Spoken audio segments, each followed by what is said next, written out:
Olá, muito bom dia para você que está ligado na programação do SBT. Eu sou o Felipe Malta e a partir de agora você está com a gente porque a gente vai ver as notícias que mexem com a nossa vida, mas sempre com um olhar brasiliense, tá? Jornalismo responsável, mas sem jamais perder o otimismo aqui no SBT. Pode rodar a vinheta porque a gente já começou.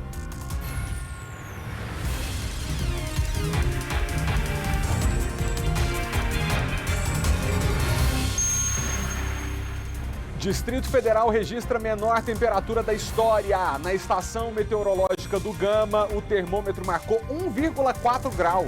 Será quantos dias vai durar esse tempo congelante, hein? A gente responde na edição de hoje.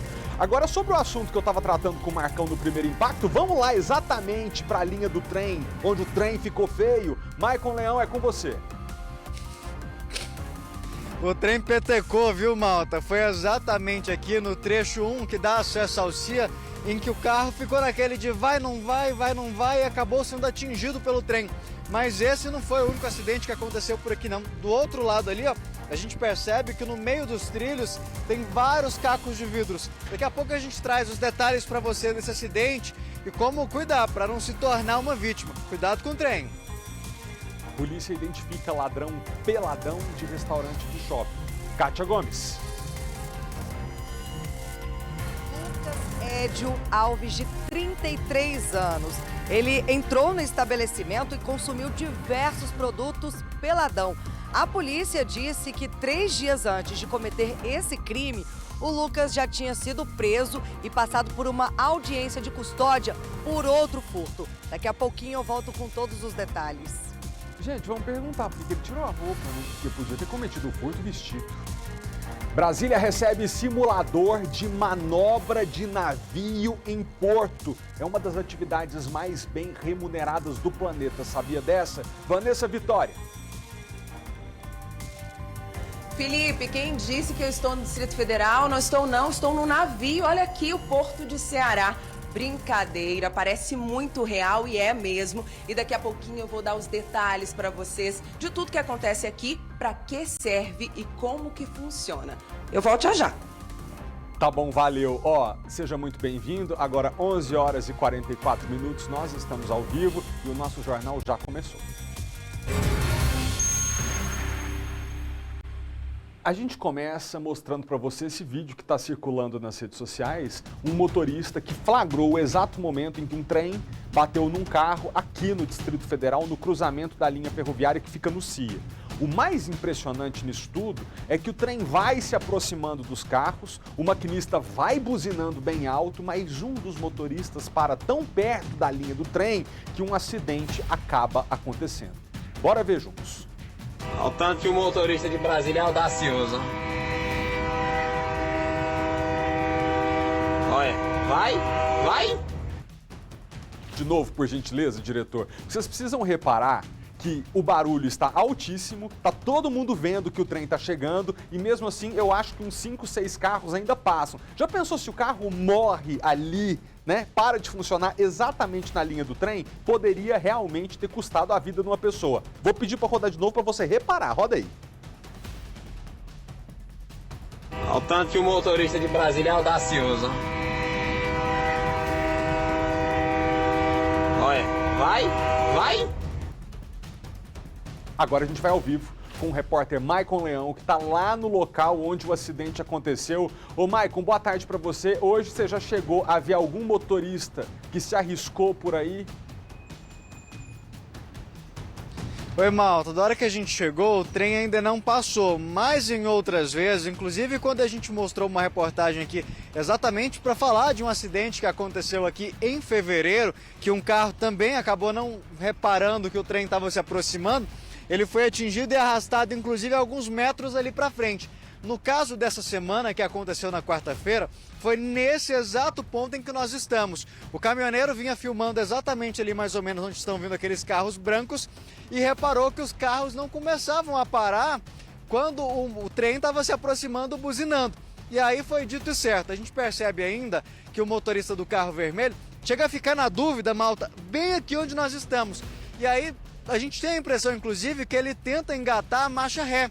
Só porque aí já não dá tempo mais. O trem acaba acertando Felizmente, acertou só a parte da frente do veículo, ninguém ficou ferido. O corpo de bombeiros chegou a ser acionado, mas apenas para fazer a limpeza aqui da via, já que com a pancada o óleo do carro acabou derramando todo aqui. Mas a gente falou desse caso de fevereiro, desse caso da semana passada, mas Malta, a gente tem inclusive ali na frente alguns outros sinais que dão pra gente a impressão de que bem recentemente aconteceu outro acidente. O Rogério Silva está mostrando pra gente, olha a quantidade de cacos de vidros bem exatamente no local onde o trem passa, bem no trilho. Parece inclusive vidro de para-brisa pela forma como está quebrado. Ou seja, é recente, frequente essa imprudência. Sempre que a gente conversa com alguém aqui na região, eles falam que os motoristas sempre com aquela ideia de que se eu parar vai demorar porque o trem é grande, às vezes vou perder 2, 3, 4 minutos. Mas vamos parar um pouquinho para pensar nesses 2, 3 minutos que pode custar a sua vida. Igual você falou, se esse motorista está tentando atravessar e ele acaba com o carro apagando bem no meio, o impacto ia ser praticamente nesse motorista mesmo. E aí outro levantamento que a gente faz é sobre a questão da sinalização. Rogério Silva está mostrando pra gente, ali embaixo tem inclusive outra linha de trem, só porque lá a gente repara que a sinalização é diferente do que tem aqui. Lá chega a ter alguns sinaleiros que estão piscando vermelho. Eu acredito que quando eu passo e vejo que está piscando vermelho é porque o trem está se aproximando. Só que na verdade ali não funciona dessa forma. Está piscando o tempo inteiro. E aí a gente convidou o Wellington, que é especialista justamente nessa questão de trânsito, para explicar para a gente. Wellington, como que deve funcionar a sinalização? Não seria obrigatório ter uma cancela aqui? Boa tarde. Boa tarde. Olha, obrigatório não. Seria interessante devido à quantidade de acidentes que vem ocorrendo. A sinalização aqui ela está tendo uma condição razoável. Talvez a marcação viária deveria ter um reforço para facilitar a visualização. E aí sim, caso a sinalização, a viária venha a ser renovada e mesmo assim continuam os acidentes, acho que a gente teria que partir para cancela. Né? A gente vê aqui no chão, já está mostrando pra gente, tem até alguma sinalização, na verdade já teve, né? Porque está praticamente toda apagada, a gente repara que tem uma faixa dupla aqui. Essa parte aqui seria o limite onde aquele carro deveria ter parado? Aqui seria o limite final, mas se você reparar mais atrás, já tem uma marcação viária que é proibido a movimentação aqui dentro. Essa com X? Essa com X, então ela já está toda demarcada, sumiu, mas deveria... Já o veículo de lá, antes dela, já está pronto para parar. Aqui seria o limite máximo, uma situação onde ele passou aqui, ele para ali, mas jamais lá onde ele parou. Começou a ouvir o barulho do trem, o certo então já é tentar parar lá atrás mesmo. Como diz a placa, né? Você para, olha e escuta. E aí você já começa a perceber a presença do trem, até porque aqui tem uma vantagem. Da onde o trem vem, independente de um lado ou de outro, a visibilidade é muito boa. Então tem como você ver o trem. E no acidente de ontem eu acho que ficou bem claro que o trem foi visto, né? O trem foi visto, a gente consegue ver nas imagens do vídeo que o trem aparece e mesmo assim as pessoas na pressa acabam colocando em risco a sua vida e a dos demais. Ele chega a cruzar, inclusive, a pista do sentido contrário. Então essa questão de que não deu para ver é mais aquela questão da pressa, que a gente vê vários outros carros passando e que acaba colocando em risco a vida de quem está no veículo, né? Exatamente, porque não é só de quem está conduzindo o risco. O risco, gente, é de todas as pessoas que estão passando aqui. Se tivesse mais gente dentro do carro, se esse carro tivesse sido lançado em cima de outro. Então, não só o bem material, mas a vida vale muito mais do que esses 3, 4 minutos que o trem leva para passar aqui. O ideal é que você pare e espere e com segurança faça a transposição da faixa. Wellington, muitas vezes a gente conversa com pessoas que se envolveram nesses acidentes e o que elas normalmente falam? A gente não ouviu o barulho do trem. E nesse caso do vídeo a gente percebe que é nítido. Mas se esse motorista tivesse um problema auditivo, existe essa possibilidade, por exemplo, de ter que ter uma outra sinalização para esse tipo de pessoa? Olha, não é possível você dirigir totalmente surdo. Não é permitido. Existe um percentual que é permitido que você tenha até ele. Em seguida, você tem que ouvir. Em torno de 30% você tem de audição. Mesmo assim, como a própria sinalização diz, o fato de você, por exemplo, estar com som alto, né? Pode estar com tudo fechado, o som alto está frio, isso tudo pode levar você a não ver o processo. Mas, não ouvir, claro, mas ver Não tem como, ainda mais nesse caso. De qualquer forma, eu acho que a sinalização vertical, apesar de precisar de uma manutenção, mas ela está aí. Talvez a horizontal, sim, deveria ter feito uma renovação da horizontal, até para que ficasse claro a posição de cada veículo dentro do processo. E usar os meios de comunicação para reforçar, porque muitas vezes você não tem essa informação lá no curso de formação. Né? No curso de formação não fala de trem com essa tranquilidade que a gente tem aqui. Então, reforçando a sinalização, revitalizando a vertical e revitalizando a horizontal, matérias fazendo a parte educacional, mostrando para as pessoas como é que funciona essa sinalização para que eles possam vir a cumprir o que a norma pede. Oi, Malta. Deixa eu te falar uma coisa. O Wellington, que é nosso especialista em trânsito, está aí pedindo um reforço na sinalização para que o trânsito possa fluir de forma mais segura nessa região. Mas o que o flagrante que a gente está mostrando deixa bem claro é que, independentemente de sinalização ou não, tem gente que é irresponsável. Por que eu estou dizendo isso?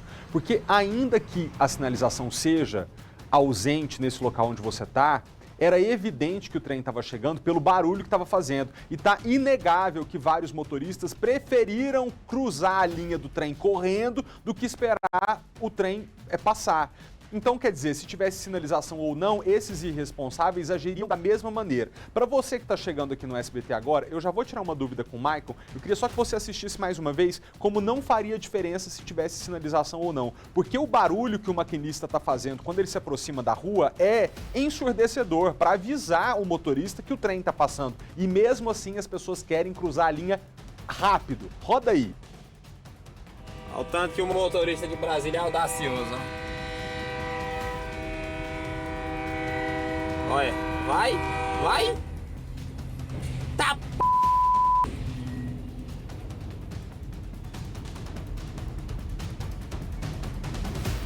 desgrama. Tu é cego, urubu. Tá vendo esse trem não? Olha, agora o trem vai parar, velho. Oh, meu Deus do céu.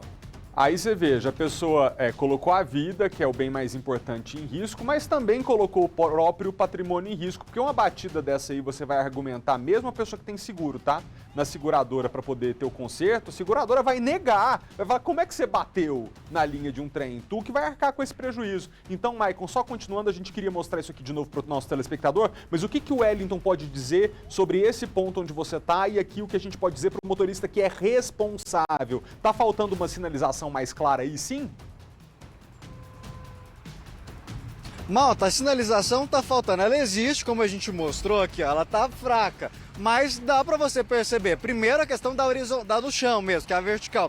Mas na horizontal, que eu vou até pedir pro Dentinho virar com a gente, que é essa outra placa aqui, ó, do pare, olhe, escute, que indica que aqui passa um trem, ela tá bem nítida. Igual o Wellington falou pra gente, e pelo vídeo também, você consegue perceber o barulho do trem se aproximando, a gente conversando, inclusive com quem mora aqui na região, que ele buzina independente da hora do dia. Às vezes você fala, mas o trem passa de madrugada, como é? Não, pode ser 2, 3, 4 horas da manhã que ele vai buzinar do mesmo jeito. O que está faltando, principalmente nesse caso aqui, é a responsabilidade dos motoristas, que a gente percebe claramente no vídeo. Quanto mais o trem se aproxima, mais as pessoas vão acelerando justamente para tentar passar, para evitar ficar esperando aqueles 2, 3 minutinhos que a gente falou, que às vezes o trem é maior e aí demora. Então, Elton, a maioria das vezes as causas desse acidente, a gente não está falando que é o desse, mas é a imprudência da pessoa que quer correr, que quer economizar esses 2 minutinhos.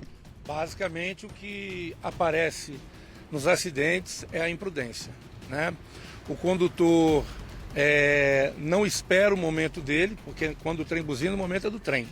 Então ele não espera o momento dele e aí ele se posiciona de forma errada e aí gera o acidente, né? O abarroamento lateral do veículo e normalmente gerando danos a quem está dentro do veículo. A prioridade é sempre do trem. A prioridade é sempre do trem. A sinalização de trânsito, o Código de Trânsito, ele é bem claro.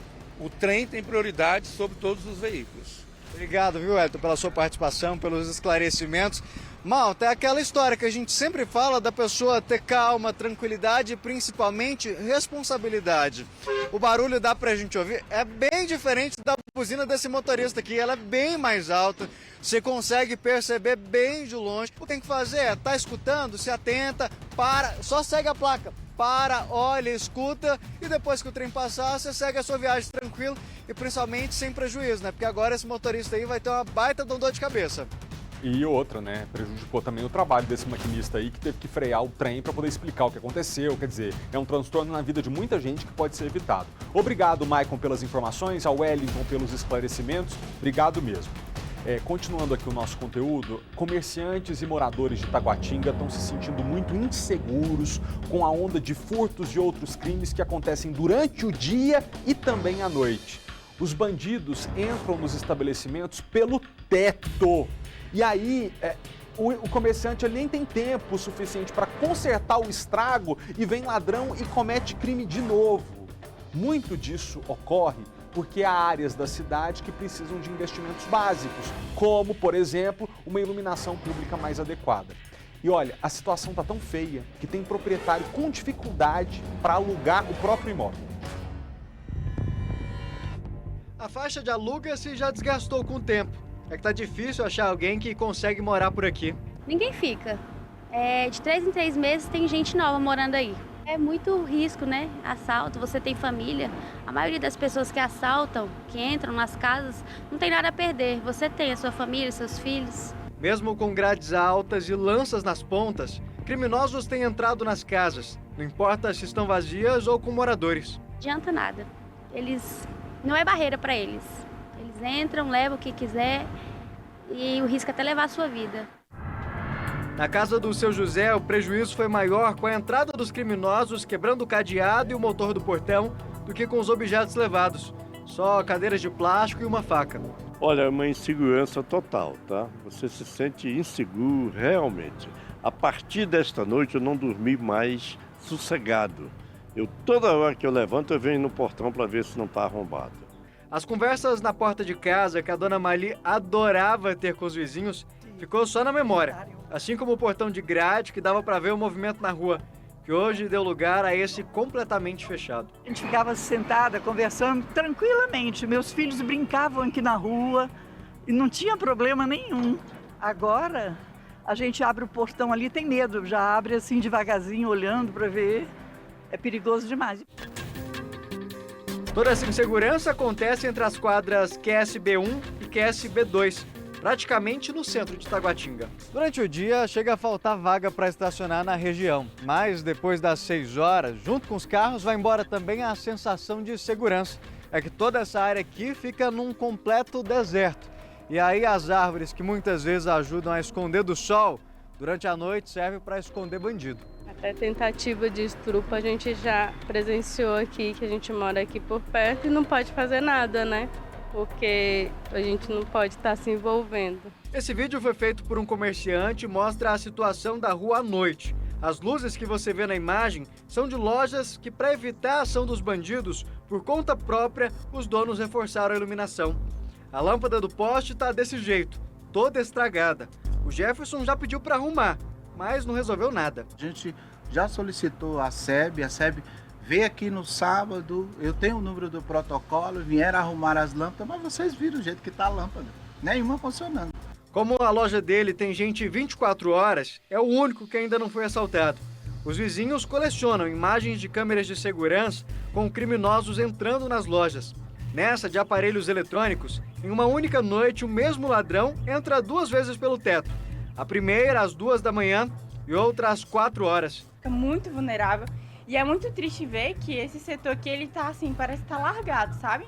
A gente já ficou aqui até altas horas da noite, tipo meia-noite, e assim, não tem policiamento, não passa viatura, é muito escuro, assim, ó, não tem lâmpada nenhuma. Na frente da loja, o protesto, tudo assaltado.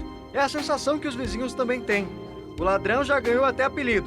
Para alguns é Homem-Aranha do crime ou... Ladrão escalador, né, que fura o teto, né, entra, quebra o telhado e ainda invade por cima. E circula como se nada tivesse acontecendo, mesmo o alarme disparando e a câmera gravando, ele continua o seu movimento na loja. Além do prejuízo com os produtos que foram levados, os comerciantes estão tendo que gastar também para consertar o teto. É que normalmente é por lá que ele entra. Nessa aqui o gesso ainda está molhado. aqui não deu nem tempo de consertar. E andando pela região, a gente vai encontrando cada vez mais comerciantes que passaram por essa situação. Nessa loja aqui, eles entraram durante a noite. De manhã, o seu Antônio mandou consertar. Só que de noite, com gesso molhado ainda, o criminoso voltou. Agora não deu nem tempo de consertar ainda, seu Antônio. Não arrumei ainda, porque estou esperando que ele vai voltar de novo. Ele já entrou aqui pela segunda vez. Cada dia que se abre a porta é uma surpresa desagradável. Está difícil manter o negócio aqui. Eles entram, levaram notebook, levaram eletrônicos, pilhas, um monte de coisa. Já um prejuízo de uns 12 mil reais aqui levar nessas duas entradas aí. Depois das inovações, os comerciantes tiveram que reforçar a segurança em cima das lojas, que já tinha cerca elétrica, e agora tiveram que contar também com placas de ferro para tentar se proteger do ladrão escalador.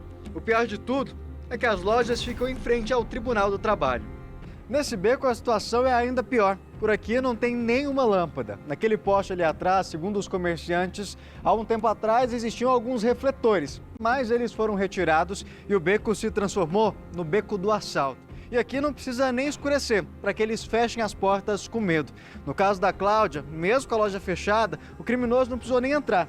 Ele quebrou o vidro e por aqui levou as mercadorias? Levou as mercadorias. Eles quebraram o vidro, daqui mesmo puxaram e levaram as mercadorias do cliente. O prejuízo na época foi de 2.500 mais ou menos. Que levaram tênis, que são tênis caros, tênis de marca, né?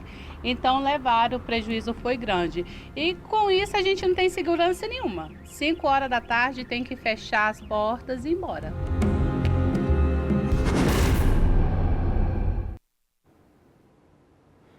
Em nota, a SEB se comprometeu a enviar uma equipe para o local para averiguar a falta de iluminação. Mas vamos combinar que o problema não é luz. A Polícia Militar diz que realiza policiamento em toda a região de Taguatinga, com viaturas, motos e reforços periódicos nas unidades especializadas, mas diz que o combate ao crime envolve a ação integrada de outros órgãos para que o combate seja efetivo. A Polícia Militar, eu agradeço por essa resposta. Eu sei que eles estão sendo protocolares, porque seria muito incômodo para a corporação dizer com todas as letras o que precisa ser dito. Mas aí eu vou dizer aqui, tá? Porque eu posso. O que precisa mesmo é a gente se juntar como sociedade e cobrar de quem tem que ser cobrado para que esses criminosos fiquem na cadeia. Porque o seu Antônio, que reclamou que nem vai mais consertar o teto da loja dele porque sabe que o bandido volta amanhã, o que ele está vivendo é o custo de ter um judiciário muito benéfico com gente que não merece, e não é só culpa dos juízes, não, de um legislador, dos nossos deputados e senadores, que falam muito que querem combater a violência, mas não se unem para combater a violência efetivamente, porque eu não vejo grupo majoritário de deputados se unindo para poder diminuir as benesses que eles têm, as regalias que eles têm, ou os bilhões que vão para o fundo partidário, e atacar nas duas frentes que combate bandido, investir bilhões em educação e outros bilhões em sistema carcerário. Ah, não, mas prender não é a solução, porque bandido custa caro. Caro, você vai perguntar o preço que é para o seu Antônio, que todo dia tem que consertar o teto dele. Para ele é caro, mas para nós como sociedade, a gente ratear os custos de ter um presídio que funcione é a necessidade que nós temos hoje, porque às vezes o juiz não coloca a pena adequada, porque não tem nem lugar para prender esse bandido. Então, vamos colocar os pingos nos is e entender. Não adianta mesmo a polícia ir lá atrás do ladrão e se ele não vai ficar preso. E não adianta a SEB colocar iluminação pública numa região se é no escuro ou no claro, esse bandido vai furar o teto do seu Antônio e vai aterrorizar a vida dele. Agora, é complicado, né, a gente entender que hora que esse homem aí for preso, o Homem-Aranha, o ladrão escalador, pode olhar a ficha criminal. 99,9% de chance que esse deve ser o 17º crime que ele comete. E tá na rua por quê? Porque não tem um judiciário que prende e não tem prisão que nossos deputados e senadores deveriam estar arranjando dinheiro para construir. Ô, gente, ontem nós mostramos aqui no jornal a história do ladrão que ficou completamente pelado enquanto praticava um furto dentro de um restaurante no shopping do Flamingo, que fica às margens da via estrutural. Agora, a gente volta nessa história porque tem novidade. A repórter Kátia Gomes conta pra gente, eu acho que identificaram esse suspeito. É isso, Kátia Gomes? Lucas Édio Alves, de 33 anos, e ele foi identificado, né, Malta, porque essas imagens dele aparecendo pelado dentro de um restaurante circularam por todo o país. Então, algumas pessoas que conheciam o Lucas fizeram denúncias anônimas. A polícia, com a identificação dele, fez a comparação, né, das tatuagens, porque ele tem várias tatuagens pelo corpo, e conseguiu identificá-lo. Para dar mais detalhes desse caso, eu vou conversar agora com a delegada Jane Klebia, que está aqui ao meu lado. Delegada, depois que ele foi identificado, vocês conseguiram prendê-lo? Como é que foi? Como é que está a situação agora dessa ocorrência? Sim, o fato se deu há alguns dias, mas as imagens foram divulgadas ontem e foi, como você falou, uma grande repercussão. E a partir daí nós recebemos várias denúncias que davam conta de quem seria o homem. E rapidamente, a partir do nosso sistema prisional, onde tem as fotos, tem as tatuagens, a gente conseguiu fazer essa identificação positiva. Agora as diligências estão no sentido de encontrá-lo, primeiro para ele ser ouvido. E nós vamos representar criminalmente pela prisão preventiva dele, porque ele tem diversas passagens: tráfico de drogas, roubos, outros furtos, porte de arma. Então é um homem perigoso e ele está por aí provavelmente sem controle, porque o fato de estar sem roupa daquele jeito significa que ele está sem controle. Então ele pode praticar outros crimes, inclusive. Pois é, então por enquanto ele segue foragido, a polícia está fazendo esse trabalho de tentar localizá-lo. Então, por enquanto, a senhora não sabe me dizer, ele ainda não foi preso para falar por que ele ficou peladão daquele jeito. De jeito nenhum. Nós temos a qualificação, realmente é ele, é o Edio. Agora o trabalho seguinte é encontrá-lo para que ele seja ouvido com relação a esse procedimento. Tem aí um longo trabalho para recuperar os bens, que foram muitas coisas, além do dinheiro, que provavelmente já deu fim, já gastou. Tem aí celulares, tem notebook e vários equipamentos que ele retirou naquele momento quando praticou o furto. E delegada, tem um detalhe, né? Há 3 dias na verdade, antes desse crime, ele tinha sido preso, passou por uma audiência de custódia, foi liberado pelo mesmo crime, furto. Exatamente. E se a gente colocar em uma escala de criminalidade, de gravidade, ele tem outros crimes ainda mais graves. Ele tem roubo, que é o crime que seria o furto praticado com arma de fogo, com ameaça ou uma grave ameaça. Tem também tráfico de drogas, tem o porte de arma, então ele é uma pessoa perigosa com certeza. E a dificuldade é que ele perambula pelo DF. Há uma curiosidade que as ocorrências dele são em diversas RAs. Ele tem muitos inquéritos, assim, ontem me chamou a atenção a quantidade de inquéritos que ele está envolvido. E ele é morador de qual região, delegada? É da Estrutural mesmo ou não? Não, ele pratica furtos em vários locais. Você vai encontrar diversos inquéritos espalhados pelo DF, uma vez que ele é morador em situação de rua. Então, o fato dele perambular pelo DF, ele vai praticando uns crimes de oportunidade, como furto, por exemplo. Entendi. Na sua avaliação, delegada, o que teria levado esse homem a começar a tirar roupa ali? A senhora acredita que ele estava sob o efeito de drogas? O que pode ter acontecido ali naquele momento? É bem possível, porque as imagens foram divulgadas algumas, mas nós temos uma imagem mais completa em que mostra ele muito irritado. Então ele quebra uma geladeira aos pontapés. Então ele estava enlouquecido. Provavelmente o uso ali, o consumo de drogas. Era uma choperia, né, restaurante, deve ter ingerido ali alguma bebida alcoólica, junto com qualquer outra droga que ele tenha consumido. Ficou muito irritado, chutou, perdeu o controle e tirou a roupa.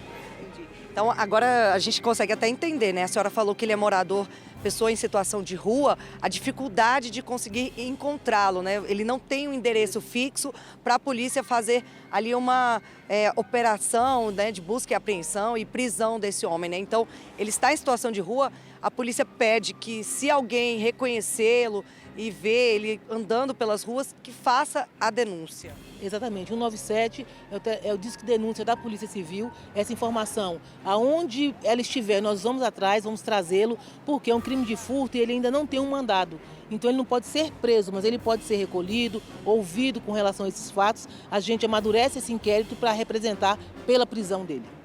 Tá certo, delegada. Muito obrigada pelas informações. Agora, olha, malta, se ele tivesse cometido esse crime nessa madrugada, provavelmente ele não teria ficado pelado, porque foi registrado, né, a menor temperatura da história aqui no DF, marcou 1,4 graus.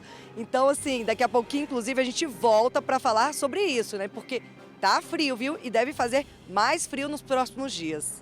Muito obrigado, Kátia. Agradeço demais a doutora Jane Kleber pela presença. Eu fico pensando, coitada da delegada, né, gente? Porque você ter que ir atrás de um homem que cometeu um furto pelado, depois de uma série de crimes que já deveriam ter colocado esse cara na cadeia, é realmente um escárnio com a Polícia Civil, com a Polícia Militar, a nós todos como sociedade. Então, de novo, aquela conversa de que manter criminoso na cadeia é caro para quem sofre a ação deles quando o criminoso não fica preso.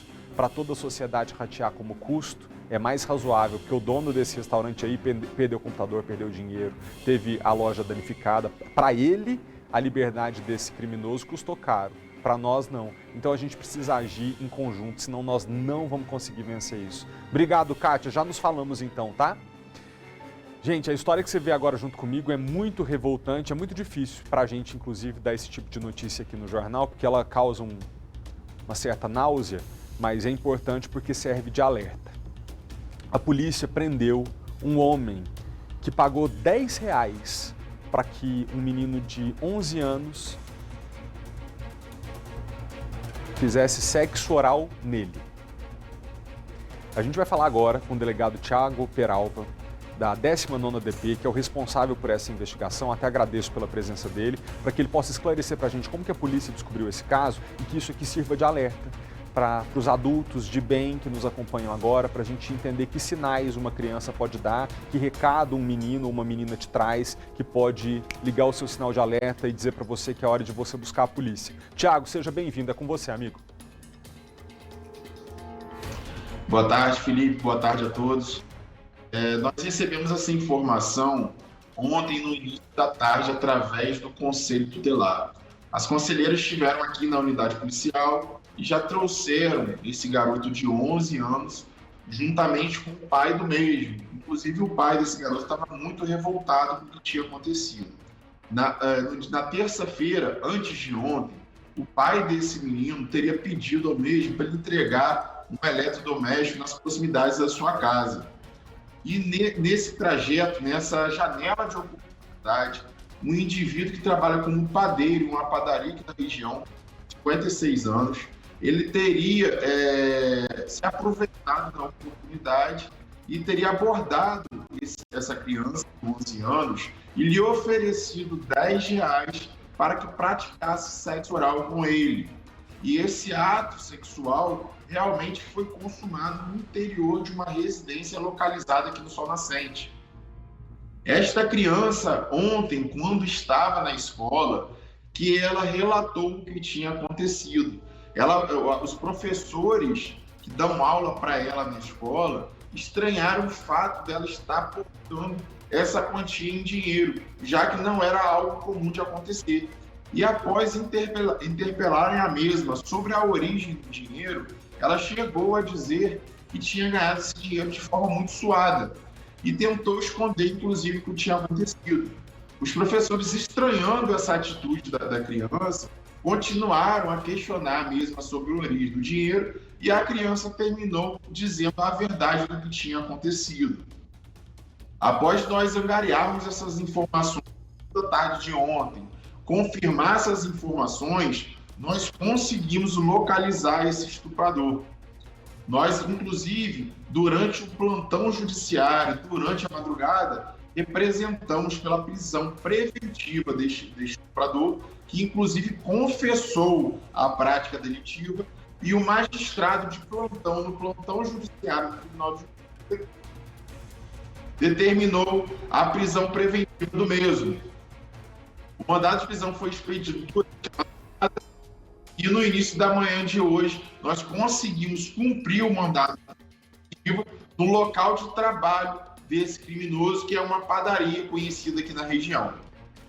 Thiago, muito obrigado pela participação, obrigado pelos esclarecimentos. Eu agradeço também aqui, em nome da nossa comunidade, a esses professores que repararam na diferença de comportamento de uma criança. Porque tá aí uma das dicas, criança normalmente age com um padrão. Se um menino nunca aparece com dinheiro na escola e nesse dia apareceu, você que é professor adulto que o conhece, desconfia e pergunta. O mesmo vale para comportamentos, uma criança que é extrovertida agora está acanhada, ou que era acanhada e agora está muito serelepe, a gente tem que prestar atenção situação, porque às vezes há crimes muito graves por trás dessa mudança de comportamento. Graças à denúncia desses professores, a polícia pôde agir e colocou atrás das grades uma pessoa que, se não tivesse sido parada, certamente colocaria outras crianças na mesma situação deplorável. Obrigado, Thiago. Até a próxima, viu? Você que está em casa, você já jogou aqueles videogames de corrida em que você senta na frente da televisão, usa um volante de verdade para simular que está dirigindo? Tem até autoescola que faz isso, né? Olha só que legal. Brasília está ganhando agora um simulador de manobra de carro? Não, de navio. Você já pensou poder pilotar um navio? Eu não teria coragem, mas a gente vai para lá ao vivo agora, ao Instituto de Praticagem do Brasil, no CIA, para mostrar como esse equipamento vai ser usado. Quem está lá é a repórter Vanessa Vitória. VV, me conta uma coisa, eu fiquei sabendo que os profissionais que estacionam os navios estão entre os mais bem pagos do mundo. Será que você que é repórter hoje já está pensando em mudar de profissão? Como é que é a VV ao volante? Ai, Felipe, boa tarde pra você, boa tarde pra todo mundo. Queria, viu, Felipe? Inclusive, preciso. Eu dei uma gulgada ali, olhei uns salários aí que podem chegar a 300 mil reais. Muito tentador, viu? Largaria o jornalismo na hora por um salário assim. Mas deixa eu te falar uma coisa, não é fácil, Felipe, não é mesmo. Para eu entender a logística da coisa, eu fiquei aqui conversando com os práticos um tempão. E para dizer que eu entendi, tô mentindo, não entendi muito não. Mas deixa eu falar para vocês, eu adoro navegar, já fiz cruzeiros aí pelo mundo, amo, mas não tinha a menor noção da logística, do que acontece e de como funciona. Mas sobre esse salário aí, eu vou pedir pro Ricardo, viu, que tá aqui comigo, porque ele é o presidente aí, tanto aqui no Brasil, da parte de praticagem, mas também faz parte da Associação Mundial aí de Praticagem, para ele dizer se eu estou ou não ao lado de um milionário. Ricardo Falcão, boa tarde para você. E aí, dá para ficar rico mesmo? Vamos convidar o pessoal para mudar de área, criançada se interessar por essa profissão que não é tão conhecida assim, principalmente para quem não mora perto do litoral. Conta pra gente, dá para ficar rico? Olá, Vanessa, olá, telespectadores. Gostei da provocação.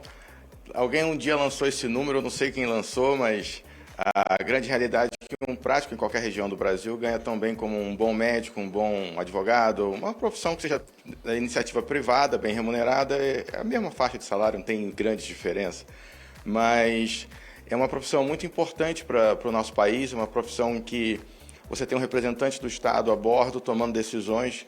Como você pode ver, aqui atrás a gente está com o nosso porto de Fortaleza carregado, um navio petroleiro manobrando em frente à principal praia turística. Então, um acidente aqui poderia gerar um monte de situações de você acabar com o turismo no Ceará, coisas do gênero.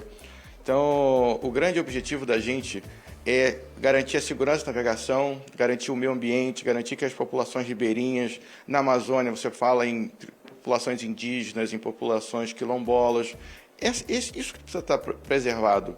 Então você tem o comércio marítimo, as trocas comerciais acontecendo, a nossa balança comercial acontecendo, mas a gente tem que ter uma busca incessante por um índice zero de acidente, uma performance que faça o nosso país cada vez exportar mais, importar também o que precisa, que a operação portuária aqui não para nunca, o nosso serviço é, como a gente chama, 24/7, 365, não tem um dia que pare no mundo inteiro, e com uma performance que nos orgulha muito. O Brasil hoje é um dos sistemas mais evoluídos de praticagem no mundo, ao contrário do que muita gente às vezes imagina. A Europa chegou no padrão do Brasil em 2017, o padrão que a gente adota desde 1997. Então é um padrão que é colocado pela Marinha do Brasil. Somos 622 profissionais no Brasil inteiro. Eu trabalho na Amazônia e hoje estamos aqui em Brasília, onde a gente pode trazer esse centro de simulação de manobras, mas também de avaliação de canais de acesso para os portos, de operação nos portos, tamanho dos navios, novas cargas, novos sistemas de operações de maneira que a gente consiga trazer o legislativo para cá. Isso até que eu queria falar, porque eu aposto aí que quem está assistindo em casa tem curiosidade de saber o funcionamento aqui em termos práticos. Inclusive, a gente não está com funcionamento agora, Felipe, porque poderíamos ficar enjoados, bem enjoados mesmo. Inclusive, eles que já são profissionais há muito, muito tempo, me contaram que no início da carreira, assim, chegavam a vomitar.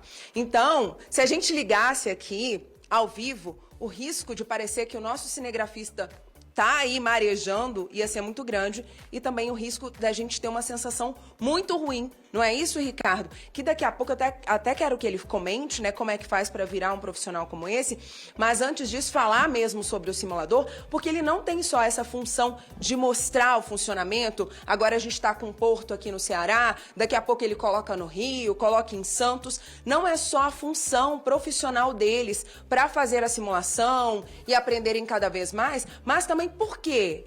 Por que aqui no Distrito Federal? Ele vai explicar pra gente, tem toda uma logística que esse centro foi montado aqui, né, Ricardo? Por quê?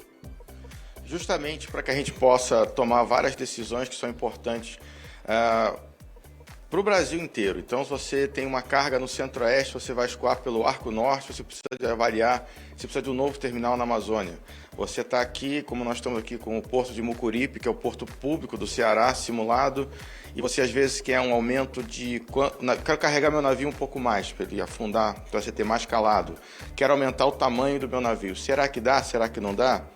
Então, para você evitar de ir, põe o navio lá e vamos testar? Não, não pode ter acidente. Então, isso aqui não é um jogo, isso aqui é um modelo matemático desenvolvido por muitos anos. Isso aqui é uma parceria da Praticagem do Brasil com a Universidade de São Paulo. Então, todos os PhDs do tanque de prova numérico da Universidade de São Paulo têm uma réplica disso aqui. Na verdade, eles começaram a réplica, somos nós aqui em Brasília, para você garantir que esse modelo que está manobrando aqui se comporta exatamente igual ao navio de verdade. Aliás, acabamos de bater, né?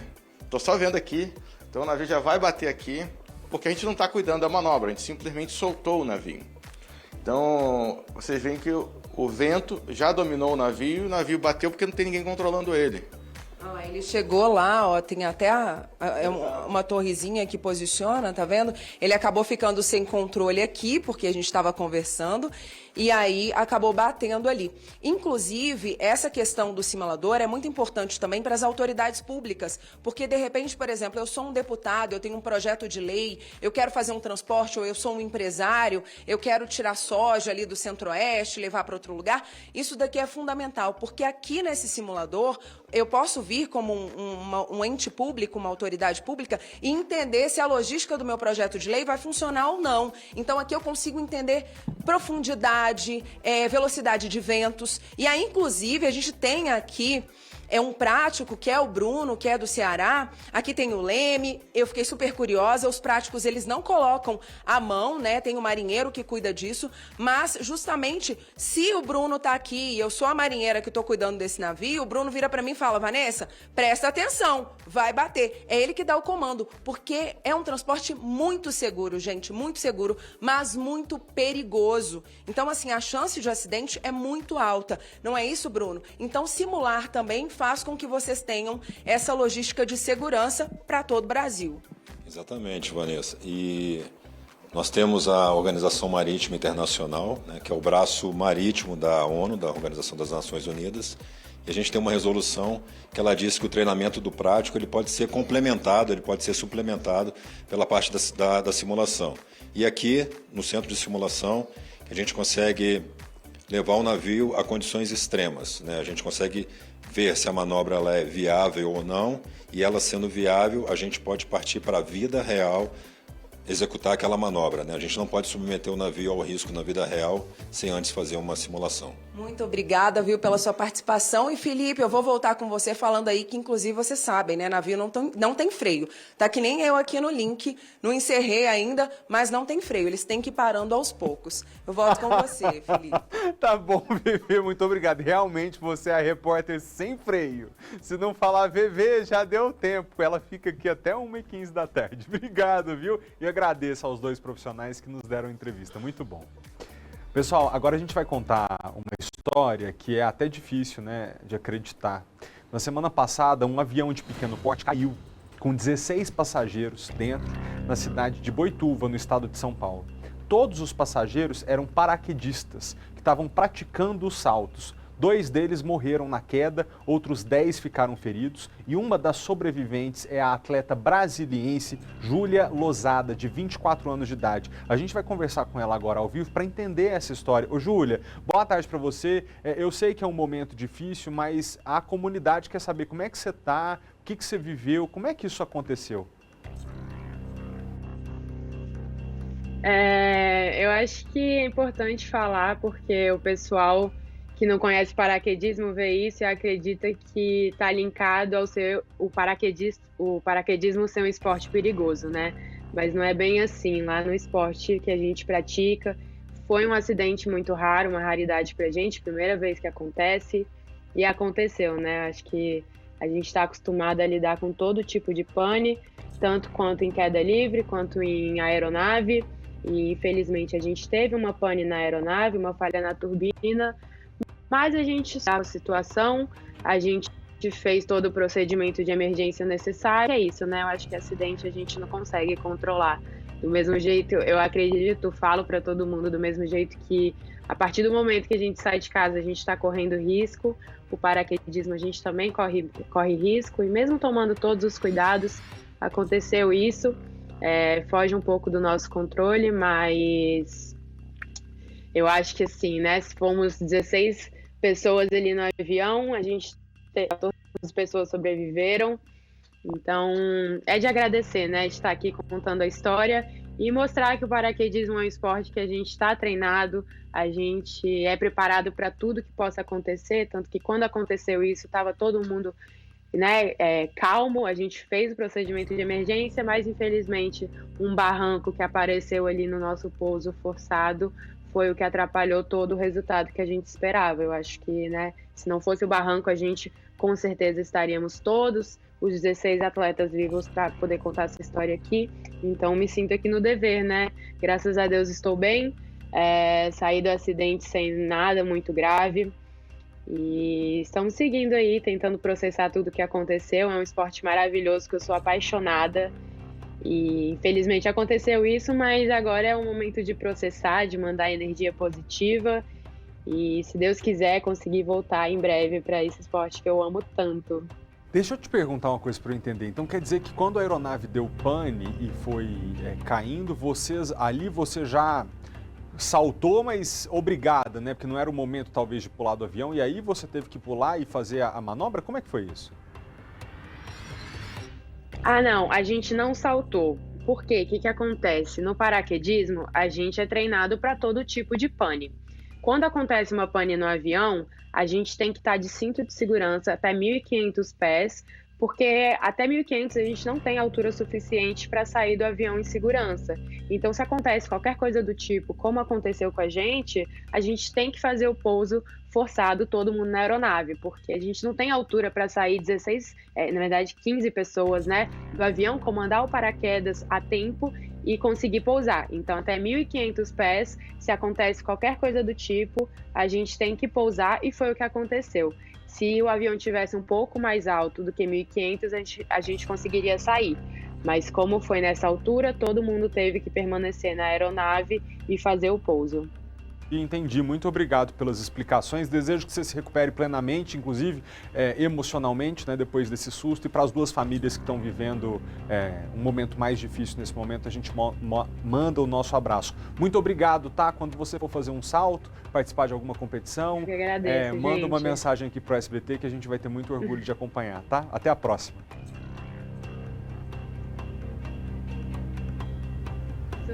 O paraquedismo é um esporte incrível e, infelizmente, a gente teve que lidar com esse acidente raro, mas a gente também alcança várias coisas incríveis, como recordes brasileiros, campeonatos grandiosos. O esporte está crescendo cada vez mais e é importante trazer essa mensagem aqui também. Muito obrigado. Até a próxima.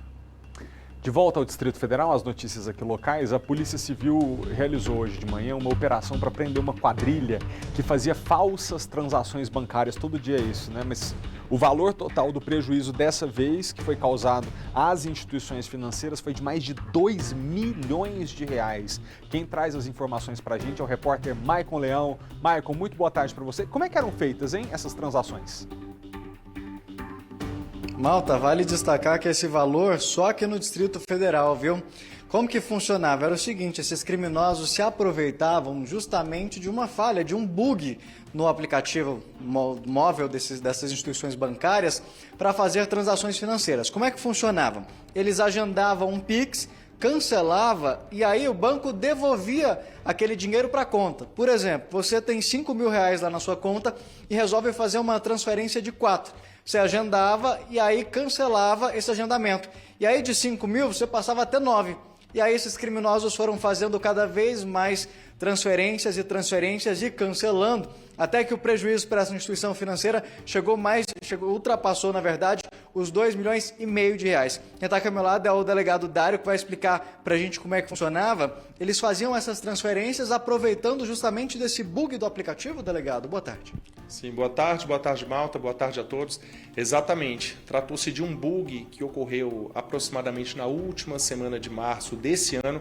Foi uma investigação muito célere, muito rápida, que contou com a atuação, além da Polícia Civil do Distrito Federal, com a atuação da Polícia Federal, com uma atuação conjunta e com a atuação célere também do Ministério Público daqui do Distrito Federal e Territórios. Sim, eles descobriram que havia uma falha, um erro, um bug nesse sistema dessa instituição financeira, do internet mobile, então assim, era de um dispositivo móvel, em regra um celular, e então passaram então a praticar esse crime, realizando o agendamento, como bem dito, o cancelamento e esse estorno, essa volta, esse retorno desse valor para a conta de quem tinha efetuado aquele valor. Inclusive foi esse um dos motivos pelo qual foi dado o nome da operação de payback, que da tradução retorno. Delegado, a gente está falando de uma operação grande, são mais de 50 mandados, 29 de busca e apreensão, 21 de prisão. A polícia quer saber agora a relação entre esses criminosos, como é que funcionava, porque cada um deles tem um tipo de agir. Alguns faziam transferências menores, até mesmo com medo de serem pegos, outros já faziam transferências na casa das centenas de milhares? Sim, exatamente. Cada fato desse ele vai ser investigado como furto mediante fraude eletrônica. É um crime que tem a pena de 4 a 8 anos de reclusão. E no caso da comprovação dessa associação, deles estarem unidos para a prática de crimes, eles também poderão responder pela associação criminosa, podendo também, a depender do caso, responder inclusive pelo crime de organização criminosa. Delegado, o senhor já chegou a ouvir algum deles? Eles justificam por que faziam isso, querendo se aproveitar dessa situação, da falha do banco? Sim, já foram feitas algumas oitivas já, e eles percebendo, cada um informou que descobriu de determinado modo a falha, acabou querendo se aproveitar e cometendo esse crime, esse ilícito. Com os valores, eles informaram que pagaram boletos, realizaram transferências para outras contas, já com o intuito de se ocultar, de esconder esse dinheiro para que o banco não pudesse reavê-lo. Malta, para um deles, para se aproveitar dessa situação desse dinheiro, segundo o delegado, chegou a pedir até boleto para amigo para pagar só para tirar o dinheiro da conta? Exatamente, segundo informações, até informais nesse sentido, de que com o dinheiro na conta, sabendo da ilicitude, eles buscavam então algum meio para pagar, para poder tirar aquele dinheiro dessa instituição financeira e a instituição ficar então com esse prejuízo, que somente aqui no Distrito Federal, atualmente, e esse valor, lembrando que ainda pode ter ocorrência em outros estados, está em aproximadamente 2,6 milhões de reais. Delegado, outro ponto que chama a atenção é a cara de pau desses criminosos. Eu estava me contando que durante a investigação chegou a encontrar vídeos explicando como é que funcionava? Sim, há informações de que há vídeos, de que circularam vídeos explicando sobre essa falha e deixando aberto para que quem quisesse se aproveitar dessa falha cometesse esse crime. Então as pessoas, ao invés de saber, opa, isso aqui é errado, não vou realizar essa prática, não vou cometer esse crime, ao contrário, elas cometeram os crimes e a gente deixa o aviso, né? Quem tiver cometido esse crime pode responder penalmente pelo crime de associação criminosa, como já citado inicialmente, e pelo crime de furto mediante fraude eletrônica, por cada transação dessa que ele tiver realizado. Aquela história, não adianta você achar que apareceu o dinheiro na sua conta, vou tirar ele daqui que o dinheiro não é seu, né? Exatamente, o dinheiro não é da pessoa, então deveria inicialmente ver com a instituição financeira qual seria a origem daquele dinheiro, realizar a devolução e não realizar o furto, não realizar o cometimento desse crime. Essa agora foi uma etapa, as investigações não encerram por aqui, né, delegado? Vocês ainda têm na mira outras pessoas. Sim, exatamente. Essa é a primeira fase, a fase inicial da operação.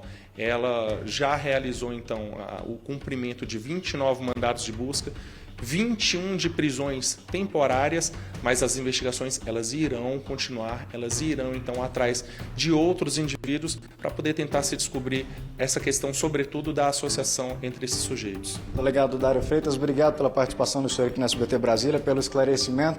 Malta, que a gente sempre fala, né? Dinheiro fácil demais tem algo errado. E na maioria das vezes a gente está falando desses casos aqui, são pessoas que fizeram uma vez, aí perceberam, opa, caiu de volta na minha conta. E fizeram outras e outras. Não tem ninguém que fez, não percebeu, opa, o dinheiro voltou e está preso à toa. É porque realmente sabia o que estava fazendo. Obrigado, Maicon. Obrigado ao Dário. E a razão da gente combater esse crime, porque talvez algumas pessoas assistam a gente e pensem assim, deu prejuízo para banco, o banco é rico. Deixa eu te falar, o banco não vai ficar com prejuízo para ele, tá? Vai cobrar tudo de tarifa da gente que precisa do serviço bancário. Então não importa quem tenha tomado prejuízo, a polícia tem que combater. No final das contas, é sempre o consumidor que paga. Obrigado, Maicon. Pessoal, ontem a gente falou do frio, hoje de novo você vai ver, porque de ontem para hoje foi a temperatura mais baixa da história do Distrito Federal. E nós estamos aqui chamando a atenção das pessoas para que doem agasalhos, cobertores, especialmente para quem mora na rua, para que a gente não tenha que noticiar aqui no Distrito Federal o que foi visto em São Paulo. Tragédia humana mesmo. Um homem que, dormindo na calçada, morreu de frio. O lençol já não é para aquecer, mas cobre de vergonha a cidade mais rica do país, onde ainda tem gente que morre de frio. Isaías de Faria, de 66 anos, havia acabado de entrar neste centro de convivência e aguardava na fila por um café quente. Era uma tentativa desesperada de se esquentar. Como o centro de convivência, conveniado com a prefeitura, apenas oferece refeições e espaço para banho, Isaías havia dormido na rua, envolvido por um frio literalmente de matar. Ele ficou dormindo lá. Hoje cedo nós levantamos, fomos tomar café, ele estava na fila. De repente caiu para trás. O irmão de Isaías foi ao local, soube da morte pela TV. Foi a madrugada mais fria para o mês de maio nos últimos 30 anos. Vento cortante, não tinha cobertor que vencesse clima tão hostil. Na Praça da Sé, a prefeitura distribuiu cobertas, colchões, comida e bebida quentes. 10 graus. Na Avenida Paulista, menos ainda. Tem ideia do que passa uma pessoa nessas condições? Dor, frio, dói no osso, menina. Para, dói no osso. O metrô transformou estações em dormitórios. A solidariedade de voluntários também ajudou a aquecer famílias inteiras nas calçadas. O padre Júlio Lancelotti, referência no atendimento à população vulnerável, apela por mais rapidez no atendimento da prefeitura. Nós temos muitas pessoas esperando um abrigamento. O importante é que a prefeitura não burocratize tanto e seja uma coisa tão burocrática para um momento emergencial como esse. A prefeitura criou 2.000 novos leitos neste inverno, totalizando 15.000 vagas em abrigos. Mas isso é a metade da população de rua da cidade. Isso tudo é um esforço contínuo que precisa ser feito, mas que também acaba sendo diretamente afetado pelo fato de nós termos um desemprego crescente no país, nós temos uma crise econômica pesada que acabam escancarando a desigualdade do Brasil aqui nas nossas ruas. E em meio a tudo isso, o frio que vai continuar. Como será a próxima madrugada para eles? É muito triste, né, gente? Alguém perceber que está morrendo literalmente de frio, buscar um café quente para se esquentar e não dá tempo porque o corpo sucumbe à baixa temperatura. Frio só é gostoso quando tem dignidade para todo mundo. Aí se todo mundo pode cobrir, se agasalhar, sobreviver, pode até ficar legal. Essa frente fria trouxe neve para o Brasil e os turistas ficaram muito contentes. A criançada ignorou o frio de 0 grau para cantar no meio da rua. Você quer brincar na neve? é que a neve foi um momento mágico até para quem já tinha visto. A gente já sai lá pra fora pra tirar foto, gravar vídeo, porque sempre parece a primeira vez. O fenômeno raro no mês de maio transformou o cenário da cidade. Os turistas queriam aproveitar todos os momentos. É uma sensação única de quem nunca passou por isso. E tá nevando muito! A neve também ganhou força em várias cidades da Serra Catarinense. Ei, chuva de neve! A temperatura mais baixa do país nesta quarta-feira foi em Bom Jardim da Serra, com 2,5 graus abaixo de zero. Em São Joaquim, deu até para improvisar um boneco de neve. A previsão é que as temperaturas fiquem ainda mais baixas no final da semana. Aqui em São José dos Ausentes, a mínima pode alcançar os 3 graus negativos. A umidade foi o que possibilitou que os flocos caíssem com tanta intensidade no sul do país. Mas com o tempo seco, a neve deve dar licença a outro fenômeno, a geada. O frio congelante em pleno outono mexeu até com a rotina dos animais do zoológico de Gramado, na Serra Gaúcha. A dieta das aves ficou mais calórica, com pinhão e polenta. E a quantidade de exercícios dos primatas aumentou. E sempre que chega o frio, o povo fica na internet dizendo: ai, frio, vai com calma, porque eu tô solteiro. Vem cá, isso é verdade ou isso é fake news? É a minha pergunta pra você hoje. Ontem nós perguntamos se você tomou banho. E metade da população do Distrito Federal disse que não tinha tomado banho de manhã. Hoje a pergunta é a seguinte: namorar sério com alguém ou você ser uma pessoa casada faz diferença mesmo para enfrentar essa época do ano? Aponte a câmera do seu celular para o QR Code que aparece aqui na tela. Você vai ter acesso à pergunta que está aqui ao lado. Nesse frio, hein? Faz diferença namorar ou ser casado? A primeira opção é óbvio. Dormir de conchinha aquece os dois. A segunda é o quê? O pé gelado da outra pessoa estraga tudo pra mim. E na terceira é eu não vejo diferença, porque eu não gosto de dormir grudado com ninguém. Enquanto você responde a nossa enquete do dia, pra gente ver como os brasilienses lidam com o inverno. Ontem descobrimos que metade do nosso público não tinha tomado banho de manhã cedo. E hoje nós vamos descobrir se as pessoas preferem ficar solteiras ou ter um relacionamento ou serem casadas quando o frio chega, para ver se isso faz diferença. Muito bem, enquanto você responde, a gente vê o seguinte: hoje de manhã foi registrada a menor temperatura do Distrito Federal desde 1961, quando o INMET começou a medir temperatura por aqui. 1,4 grau na Estação do Gama. Kátia Gomes, de novo com a gente agora para falar sobre esse recorde negativo de temperatura no Distrito Federal. Kátia do céu, nesse frio eu tenho certeza que você está em tempo de desmaiar. Agora há pouco eu vi o seu sinal do link, você estava com esse cobertor seu em cima da cabeça, parecia uma santa. Malta, não tá fácil não, viu? A gente que entra cedinho, né? 7 horas da manhã, 7h30, a gente já está na rua, tá passando frio, viu? A repórter tá sofrendo. Inclusive, eu tive que comprar uma touca, luva, só assim pra aguentar. Hoje, o look teve que ser esse daqui, ó. Agora tá começando a esquentar, mas segundo o INMET, a temperatura de agora, 16 graus, é a temperatura da madrugada, ou seja, né, a sensação do frio não é maior porque tem um solzinho aqui para aquecer. Eu vou até pedir aqui para segurarem meu cobertor enquanto eu faço o ao vivo, mas só assim para esperar, viu? Não tá dando para tirar o cobertor não, viu? No meio da rua. Então, e como é que vai ficar a previsão para os próximos dias, hein? É isso que a gente vai descobrir agora. Eu vou conversar com o Francisco de Assis, ele que é meteorologista e vai saber dizer. Inclusive, você estava me dizendo que na semana passada você esteve aqui, estava um solzão, um calorzão, e você estava falando desse frio e agora você está aqui no frio, né? Esse frio vai continuar desse jeito nos próximos dias? Porque assim, né? Já tá bom, pode fechar o freezer lá em cima. É, exatamente, né? Como a gente falou que o frio chegava de uma maneira bem intensa aqui no DF, chegou. O frio ainda vai continuar, amanhã novamente, né, tem temperatura baixa na madrugada, né? Ainda tem risco de geada em algumas áreas da parte sul do DF, temperatura novamente em torno de 5 graus ou menos do que isso em alguns pontos, isso favorece realmente a condição de geada. E novamente a tarde aquece um pouco, mas volta a cair de novo no final da tarde. Hoje mesmo, apesar de ter aquecido um pouco agora, né? A última temperatura agora foi 15 graus a meio-dia, você vê 15 graus ocorre na madrugada aqui normalmente. Então aí à tarde cai novamente essa temperatura, a noite esfria E aí esse frio só deve sair no domingo, que começa a sair esse frio saindo aqui do Distrito Federal. Então, 5 horas da tarde ali, quando começa, né, o sol a cair, vai fazer mais frio do que agora. É, exatamente, porque apesar quando aquece assim durante a tarde, né, chega final do dia, então começa a haver a perda de aquecimento da Terra para a atmosfera, aí quando a população sente mais a queda da temperatura, porque dá uma queda brusca de temperatura, faz com que haja maior sensação de frio.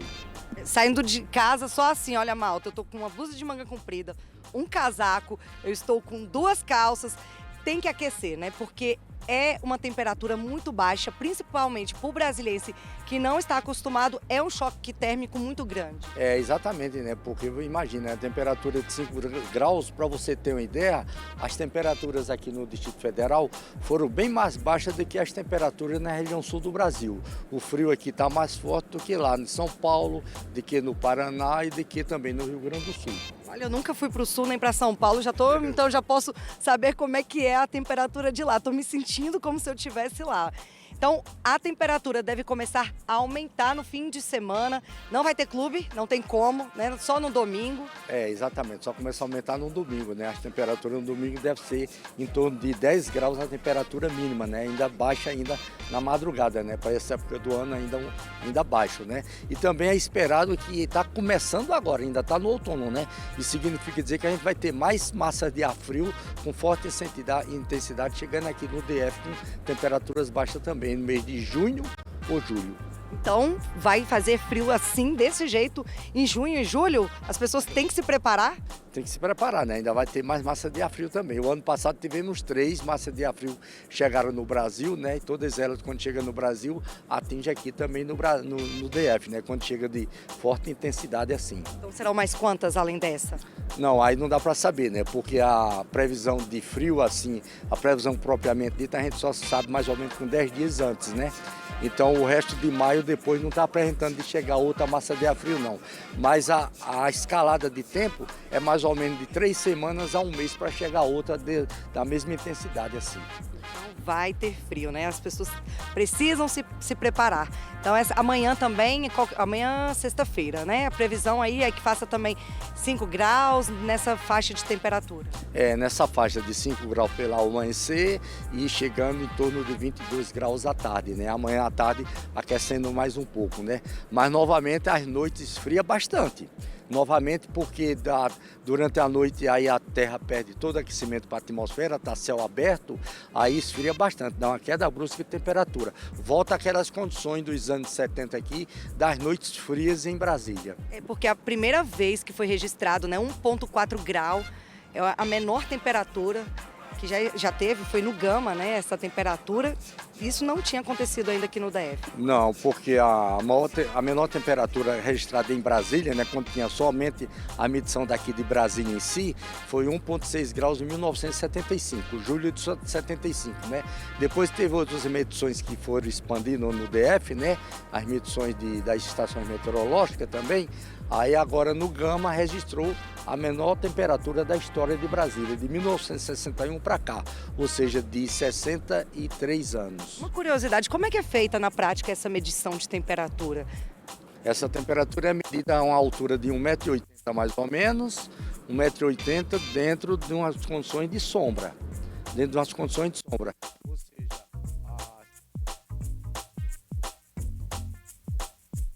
Volta, caiu o áudio.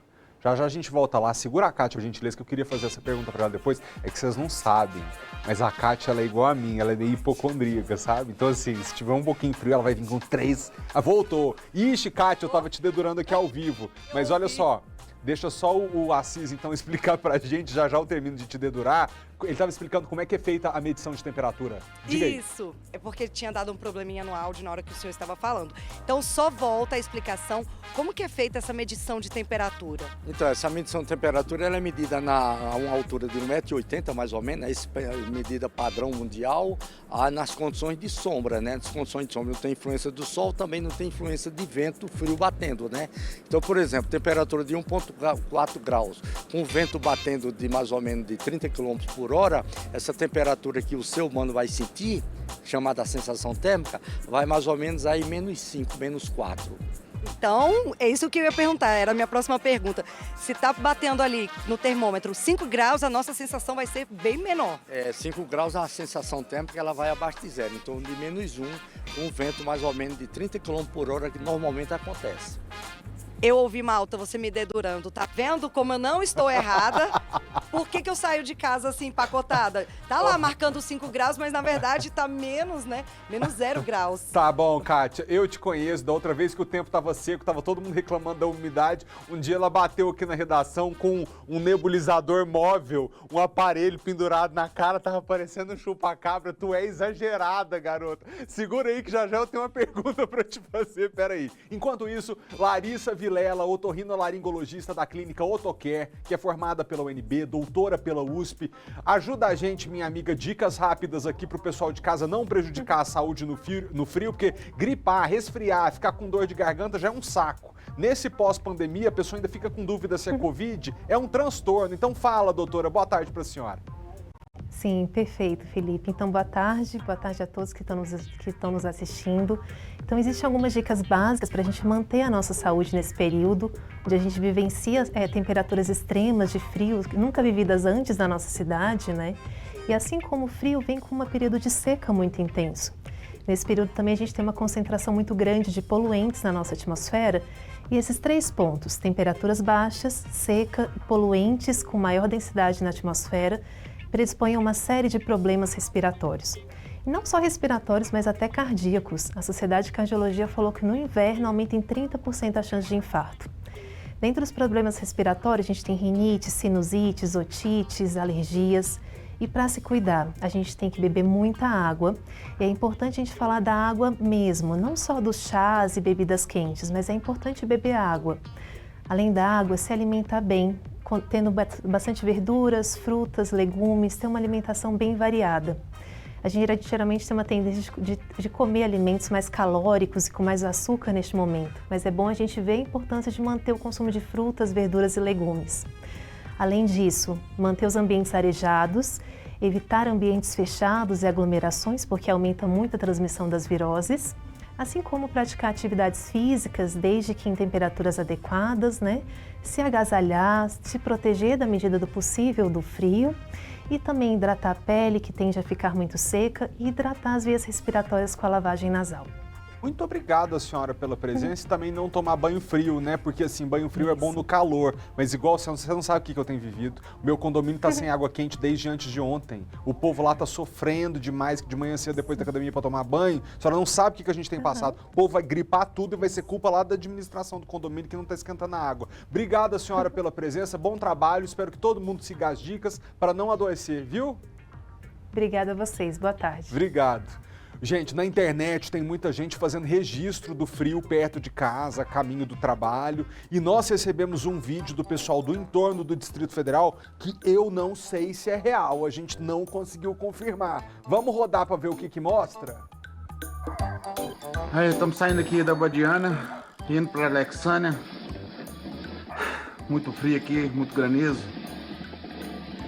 Os carros não estão passando, a gente resolveu colocar os cachorros para levar a gente pra gente chegar em Alexânia ainda hoje. Tem que chegar isso aí, gente.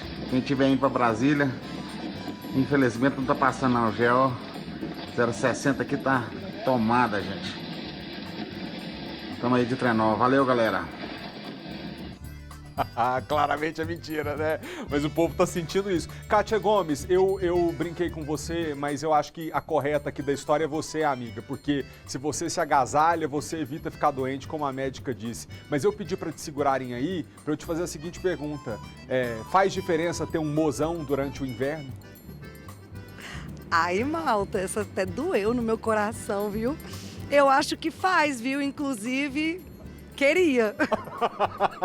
Tá aqui, vai que tem um partidão. Olha, assim, quem me esquenta à noite é o meu filho. Ele tem 13 anos, mas ele ainda dorme comigo. Mas ele é tão magrinho, que não adianta muito não, viu? Precisava de um mozão mesmo, sim, com um pernão, com um bração. Tá bom, fica aí o pedido de um partidão pra Kátia. Eu vou ver o que os nossos telespectadores disseram, tá, amiga? Vamos ver qual foi o resultado da nossa enquete. Hoje nós perguntamos pra você se faz diferença você namorar sério, você você ser casado durante o inverno, se isso ajuda a enfrentar a temperatura mais baixa. E, caramba, 70% dos nossos telespectadores dizem claro, porque dormir de conchinha aquece os dois. 26% falaram, eu não vejo diferença não, viu? Porque eu não gosto de dormir grudado em ninguém. E apenas 4% se incomodam com o pé gelado do marido, da esposa encostando em você no meio da noite, te dando aquele susto. Deixa eu ver se o pessoal comentou. Malta, nada melhor do que dormir de conchinha com o mozão. Manda beijo pro meu mozão, Leandro Moraes. Valeu, Leandro. Obrigado pela audiência e pra todo o Pessul. Obrigado, Pessul. Aroni, professor, esse friozinho é uma delícia pra ficar de conchinha, só esperando pra chegar em casa, vai trabalhar, rapaz. Ângela, dormir de conchinha é perfeito, o friozinho ajuda o outro a se esquentar. Tá vendo a gente de Salvador, na Bahia? Obrigado pela sua audiência pelo YouTube. Deixa eu ver o que mais. Fernanda de Valparaíso, casamento é maravilhoso até nisso. Você deve ter um marido que vale a pena você falar um negócio desse em TV aberta. Parabéns pra você. Obrigado a todos de casa que participaram, tá? Dá pra ver que o brasiliense é romântico e apaixonado. E que gosta de dormir de conchinha, acha que realmente ser casado ou estar num relacionamento sério faz diferença durante o inverno. Que coisa, né? Bom, quando você estiver em casa hoje morto de frio, aproveita para ficar coberto, ligar a TV no SBT e assistir A Praça é Nossa. O que tem hoje? Pode rodar aí. Eu já tô preparado. Ambiente familiar. Volta assim.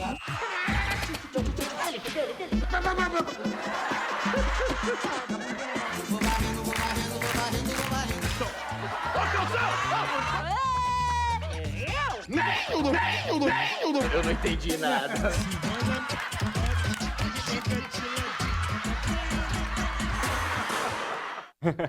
E o Senado aprovou o aumento da pena para injúria racial em eventos esportivos, culturais ou que tenham finalidade humorística. Quem traz os detalhes desse caso pra gente é a repórter Larissa Arantes. Larissa, boa tarde para você. Quais serão as punições para quem cometer esse tipo de crime? Bom, Malta, boa tarde para você também. As penas vão aumentar, né? Inicialmente, atualmente, essas penas vão de 1 a 3 anos de reclusão e o projeto prevê, então, que vai aumentar aí, esse intervalo vai ser de 2 a 5 anos de reclusão. Importante destacar que inicialmente ali, quando o projeto ainda estava sendo discutido, não estava claramente ali, né, destacado no texto do projeto essa menção aos eventos esportivos, culturais e com finalidade humorística, né? Aí o relator do texto, o senador Paulo Paim, incluiu para destacar isso e já prevendo essas novas penas. Esse texto, então, aprovado pelo Senado, ainda precisa do aval da Câmara, mas confirmando, então, né, essa aprovação ontem aqui no Senado, Malta. Isso, agora falando sobre um outro... Só um minutinho que eu vou receber a informação aqui sobre que caso a gente vai falar com ela. Pessoal, vocês podem me orientar aqui ou a gente pode... Sobre um outro assunto. Parece que nesse momento, aí na Câmara dos Deputados, está acontecendo uma votação para regulamentar o ensino domiciliar, que é o homeschooling, né? São os pais que querem educar e alfabetizar os filhos dentro de casa. Como é que está esse tema?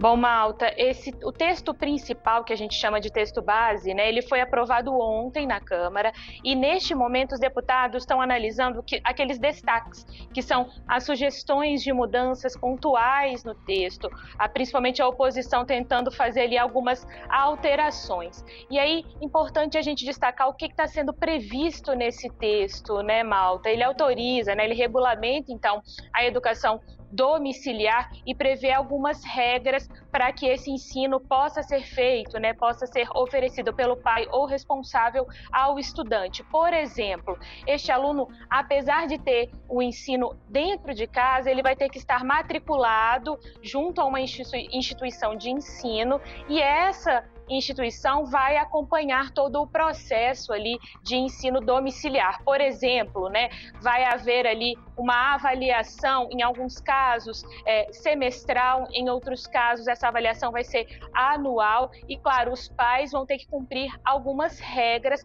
para poder, então, optar pelo ensino domiciliar, como, por exemplo, comprovar que tem ensino superior completo ou mesmo um ensino tecnológico feito em uma entidade reconhecida. Então, portanto, várias regras terão que ser cumpridas e agora, neste momento, os deputados ainda debatem possíveis alterações, que são aqueles destaques. Lembrando, né, depois da aprovação da Câmara, aí ele precisa seguir aqui para o Senado, Malta. Muito obrigado, Larissa, pelas informações. Os destaques que a gente recebe do Poder, você acompanha também, sempre todos os dias, 15 para as 8 da noite, ao vivo, em rede nacional no SBT Brasil, mas sempre 24 horas por dia no sbtnews.com.br. Obrigado, Larissa, bom trabalho. Voltando aqui para os nossos assuntos locais, a Carmela, que vocês tanto conhecem, tem um convite para fazer. Vamos ver? E aí, comunidade, adoro! Olha a Carmela por aqui, matando as saudades da telinha do SBT. Amei estar com vocês durante a pandemia e Carmela agora, meu amor, tá também no teatro. Vim convidar vocês para o espetáculo Vai Carmela, que acontece no final de semana dos dias 20, 21 e 22. Sexta e sábado, às 21 horas, domingo às 20 horas, onde eu conto a minha vida. Meu amor, minha vida virou uma peça de teatro e eu espero que possa fazer vocês rir e se emocionar. A pessoa aqui, como vocês já sabem, né? Já foi garçonete, já limpou privada, já cantou em cemitério, meu amor, fez coisa que até Deus duvida. Fui até repórter do SBT. Tudo isso tá no espetáculo Vai Carmela, numa temporada popular a R$10. Sensacional, né? Da periferia pra periferia, para que muita gente possa ir. Gente que nunca foi ao teatro, tô aguardando todos vocês. Um beijo pra família SBT que eu tanto adoro, meu amor. E aguardo vocês por lá. Só lembrando, os ingressos a R$10 no Instagram Vai Carmela ou diretamente na bilheteria do teatro do Sesc Ceilândia. Adoro! Obrigado, Carmela! Valeu! Que seja lotado o espetáculo. De volta aos destaques do noticiário, um homem e uma mulher foram encontrados mortos essa manhã num lugar que, segundo a polícia, seria utilizado como boca de fumo em Planaltina. Os policiais foram acionados por volta das 2 horas da manhã para atender uma ocorrência de homicídio. Quando chegaram aqui no alto do Vale do Amanhecer, em Planaltina, se depararam com um verdadeiro cenário de terror. 2 corpos estavam aqui. Do lado de fora, o de uma mulher, que ainda não foi identificada. Na parte de dentro, um homem, que também não teve a identidade revelada. Os policiais ainda não sabem o que pode ter acontecido durante a noite. Mas, durante a perícia, encontraram elementos que indicam que os dois estariam usando drogas nessa parte. Um prato com um pó branco, que a polícia acredita que se trata-se de cocaína, e ao lado um cartão, que eles estariam utilizando para fazer o uso da droga. A perícia já foi feita aqui no local. Agora, pela manhã, umas pessoas vieram até aqui e reconheceram uma chinela como sendo de uma mulher de 27 anos, que pode ser essa vítima fatal. E eu preciso trazer um destaque do noticiário internacional para você em casa. O primeiro militar russo julgado por crimes de guerra na Ucrânia se declarou culpado. Ele confessou que matou um civil desarmado que andava de bicicleta numa estrada ucraniana. 21 anos, jovem, como muitos no exército russo. O sargento Vadim Shishiramin pode passar o resto da vida na cadeia e entrar para a história como o primeiro militar condenado por crimes de guerra na Ucrânia. Se o destino dele está nas mãos da justiça ucraniana, em Mariupol acontece o inverso. Mais soldados ucranianos que resistiam na siderúrgica Azovstal se renderam aos russos. Já são 959, diz o Ministério da Defesa da Rússia, onde as autoridades querem que eles sejam julgados como nazistas. Na batalha de bastidores, a Rússia anunciou a expulsão de 85 diplomatas e funcionários das embaixadas da França, Espanha e Itália só nesta quarta-feira. Foi uma retaliação depois que os europeus fizeram o mesmo com diplomatas russos.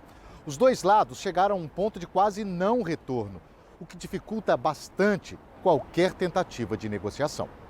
Em Bruxelas, onde fica a sede da OTAN, Suécia e Finlândia apresentaram juntas a requisição para entrar na aliança militar. Todos os membros apoiam, com exceção da Turquia.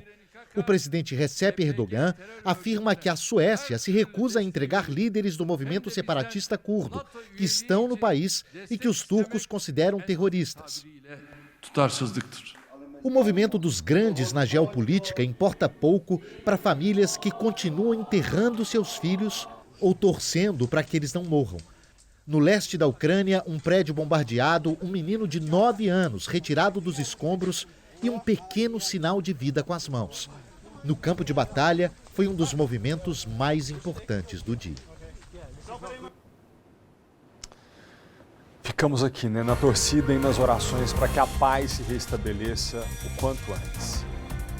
Eu quero terminar o jornal de hoje colocando você que nos acompanha aqui na tela do SBT, porque a gente tem um registro tão fofo hoje que a Cristiane Seila mandou pra gente.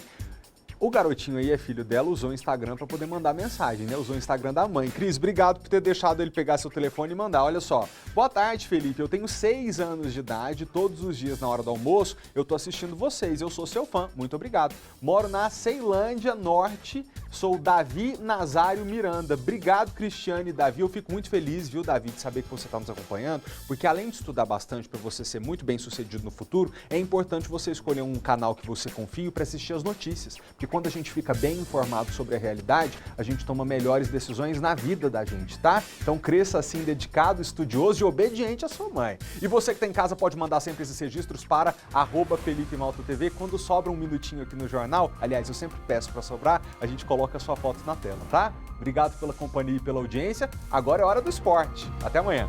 Tchau!